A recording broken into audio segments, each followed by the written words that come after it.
Hello everyone, welcome to another video of Raj academy. I am Vaibhav Singhania और problem series पे आज हम लोग एक और क्वेश्चन लेके आए हैं। जेई एडवांस 2025 के प्रीवियस ईयर में राइट ये क्वेश्चन आया था। ज्योमेट्रिकल ऑप्टिक्स का ये सवाल है और बहुत ब्यूटीफुल कंसेप्ट के ऊपर ये सवाल बेस्ड है। लेक्चर को पूरा एंड तक देखिएगा, ये बहुत ही इंपॉर्टेंट कंसेप्ट है और अक्सर इस कंसेप्ट के ऊपर जेई एडवांस में, आईटी जेई में ये सवाल आते रहते हैं राइट।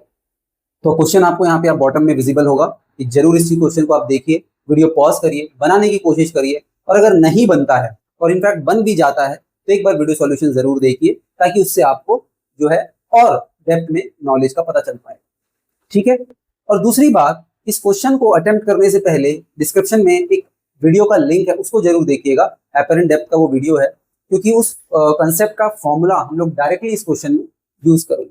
तो ये क्वेश्चन को समझते हैं, क्वेश्चन क्या बोल रहा है। देखिए यहाँ पे आप लोगों को दो कॉनकेव मिरर दिए हुए हैं, उनके बीच में एक स्लैब दिया हुआ है राइट। ये मिरर सिमेट्रिकली प्लेस्ड हैं और ये स्लैब इन मिरर के बीचों बीच प्लेस्ड है। ये स्लैब ग्लास का है जिसका रिफ्रैक्टिव इंडेक्स n0 बोल रखा है और स्लैब की थिकनेस t है बोल रखा है।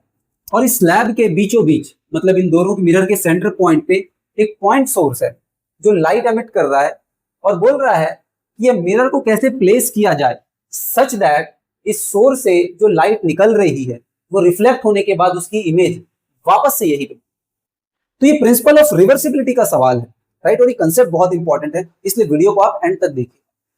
देखिए इस चीज को समझते हैं कि क्वेश्चन में पूछ रहा है कि इसकी डिस्टेंस कितनी होनी चाहिए कि इस मिरर से जो लाइट निकल रही है उसकी इमेज यहीं पे बने। तो देखिए लाइट कैसे निकल रही होगी, यहां से लाइट ऐसे जा रही होगी, ठीक है, ये नॉर्मल बन गया। डेंसर से रेयर मीडियम में जा रही है तो light away from the normal bend हो जाएगी। ये मैंने लाइट को away from the normal bend कर दिया, ठीक है।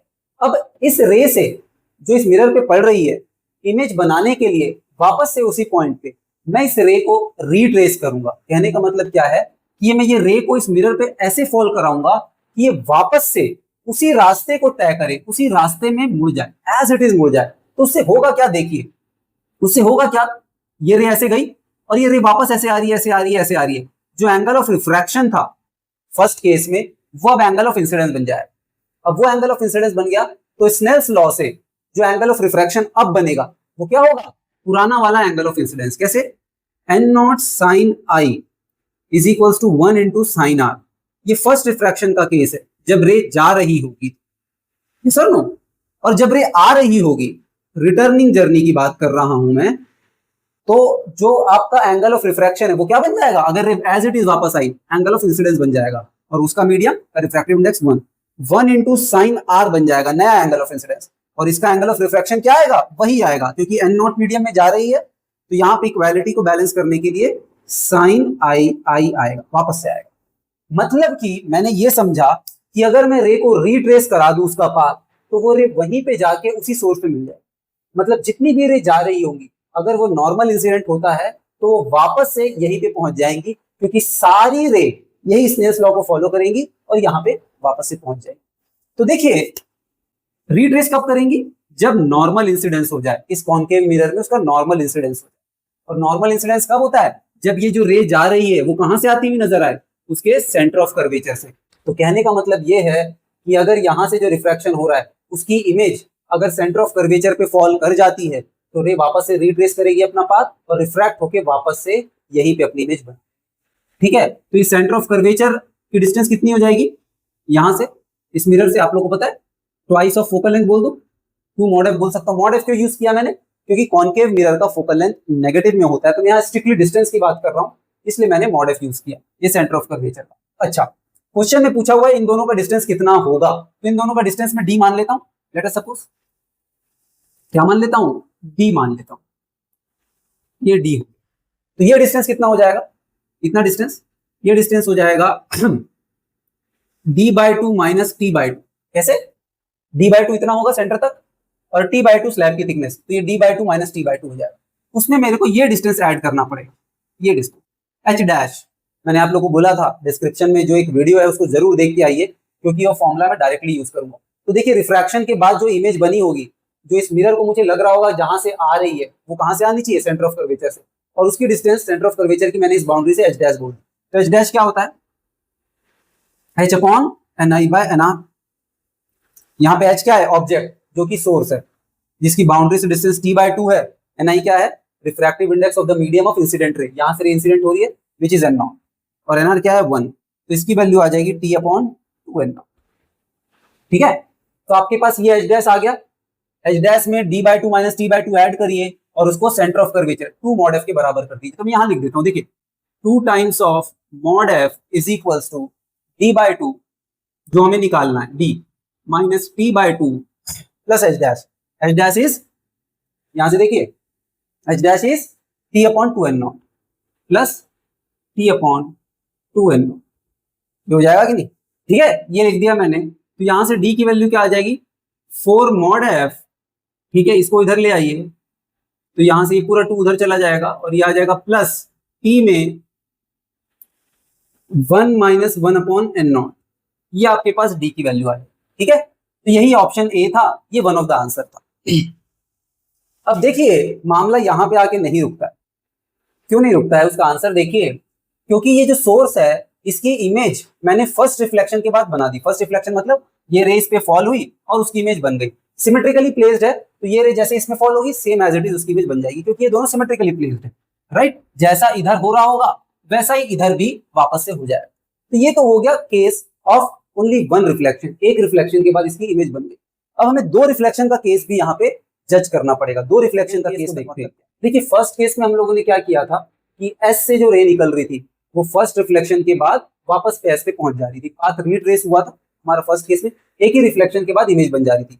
बट क्या पता ऐसा भी केस हो रहा होगा जिसमें फर्स्ट रिफ्लेक्शन के बाद कोई इमेज नहीं बन रही होगी और इमेज बन रही होगी सेकंड रिफ्लेक्शन, मतलब यहां से रे गई, इससे रिफ्लेक्ट हुई, रिफ्लेक्ट होने के बाद इस पे पड़ी और इमेज वापस से एस पे पाई। तो ये केस कब होगा? ये केस तभी होगा जब फर्स्ट रिफ्लेक्शन के बाद रेस पैरेलल हो जाए, कोई इमेज फॉर्मेशन नहीं होगा, रेस पैरेलल होंगी, बिना किसी रिफ्रैक्शन के स्लैब के थ्रू पास होंगी और वही पैरेलल रेस यहां से रिफ्लेक्ट होके इमेज वापस एस पे बनाएंगे। ऐसा केस भी तो पॉसिबल हो सकता है। हमने पहला केस देखा जो ऑप्शन ए का था, बट एक और केस पॉसिबल हो सकता है जो दो रिफ्लेक्शन के बाद इमेज यहाँ पे बन रही होगी। तो वो केस कैसा होगा इस चीज को देखिए। एस से रेज निकली, रिफ्रैक्ट हुई, रिफ्रैक्ट होके इसमें पड़ी, पढ़ के पैरेलल हुई और पैरेलल होंगी मतलब वो इमेज कहां से आती हुई नजर आएंगी? फोकस से। मतलब फर्स्ट रिफ्रैक्शन के बाद जो इमेज वाला पॉइंट बनेगा वो क्या बनेगा? फोकस। इसका फोकस इस मिरर का, राइट? इसकी जो इमेज बनेगी फर्स्ट रिफ्रैक्शन के बाद वो कहां पे बनेगी? इसके फोकस पे बनेगी। तो फोकस से आती हुई रेस पैरेलल चले जाएंगे बिना किसी रिफ्रैक्शन के, क्योंकि जो हॉरिजॉन्टल रेज हैं उनका एंगल ऑफ इंसिडेंस तो जीरो होगा, तो एंगल ऑफ रिफ्रैक्शन भी जीरो होगा, तो वो पैरेलल चले जाएंगे। तो एस से आती हुई रेज, एस से निकलने वाली रेज, अगर एस से रेज निकल के फोकस से आती हुई रिफ्रैक्शन नजर आएगा तो जो रेज फोकस पे आ रही होंगी वो रिफ्रैक्ट होके कहां जाएंगी? एस पे जाएंगी। A case of symmetry again form. देखिए कैसे हुआ केस। यहां से ये रह गई ये away from the normal ventral, ठीक है? तो ये कहां से आती नजर आएंगी? फोकस से। ये जो दूरी होगी ये कितनी होगी? फोकल लेंथ के बराबर होगी। ये पैरेलली चले जाएंगी बिना रिफ्रैक्शन से, इससे रिफ्रैक्शन नहीं होगा। और जो पैरेलल रेज है वो कहां पे मर्ज करेंगी? फोकस पे मर्ज करेंगी, यहां से फोकस। बट रिफ्रैक्शन तो यहां भी होगा और ये रिफ्रैक्ट होके अब ये रेयर से डेंसर मीडियम में आ गई है, तो ये आपका रिफ्रैक्ट होके यहां पे, ठीक है? सेम केस बनेगा। देखिए क्या कैसा सेम केस बनेगा। यहां से जो रे फोकस से आती हुई नजर आ रही है, अगर ये उसका एंगल ऑफ रिफ्रैक्शन आर है जो कि फोकस से आ रहा है, तो अगेन यहां से जो रे फोकस पे आएंगी, ये जो रे फोकस पे आके मर्ज हो रही है, इसका भी एंगल ऑफ रिफ्रैक्शन आर होगा और इसका जो ये एंगल होगा ये आई होगा और ये एंगल भी आई। तो सेम सिमेट्री का केस बनेगा। तो एक और केस ऐसा पॉसिबल है जिसमें आपको एस पे इमेज बनेगी और वो है दो रिफ्लेक्शन के बाद। तो फिर से अगर आप लोग वही चीज लगाएं, ये डिस्टेंस क्या होगी? एच डैश हो जाएगी। तो नया एच डैश में कैलकुलेट करूं for second case, H dash 2 is equals to H by N I by N R. एच की वैल्यू t/2 हो जाएगी, एन आई की वैल्यू n0 हो जाएगी, विच इज t/2n0। और ये डिस्टेंस मैंने आपको बताई थी d/2 माइनस t/2 होगी, d/2 minus t/2 plus H dash अब फोकल लेंथ के बराबर हो जाएगा। तो d/2 minus t/2 plus h2 dash t/2n0 is equals to focal length के बराबर।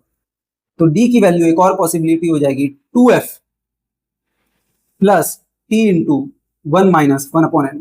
ये भी एक पॉसिबिलिटी होगी जो कि ऑप्शन डी है। तो इस क्वेश्चन का आंसर दो होगा, एक ए ऑप्शन होगा और एक B option, right? I hope आपको सेकंड वाला केस क्लियर होगा जिसमें मैंने बोला सेकंड रिफ्लेक्शन के बाद इमेज यहाँ पे आई।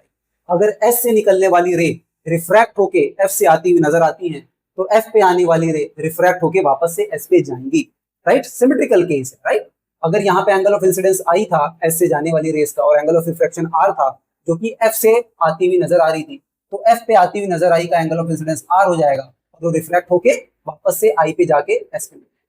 This is the case of symmetry, जो आप लोगों को समझ में आना चाहिए। तो बहुत ही प्यारा सवाल था और आप लोगों को क्लियरली अगर ये सवाल समझ में आया है तो अपने दोस्तों के साथ ये वीडियो को जरूर शेयर करें और अगर पसंद आया है तो लाइक और सब्सक्राइब इस चैनल को जरूर। Thank you.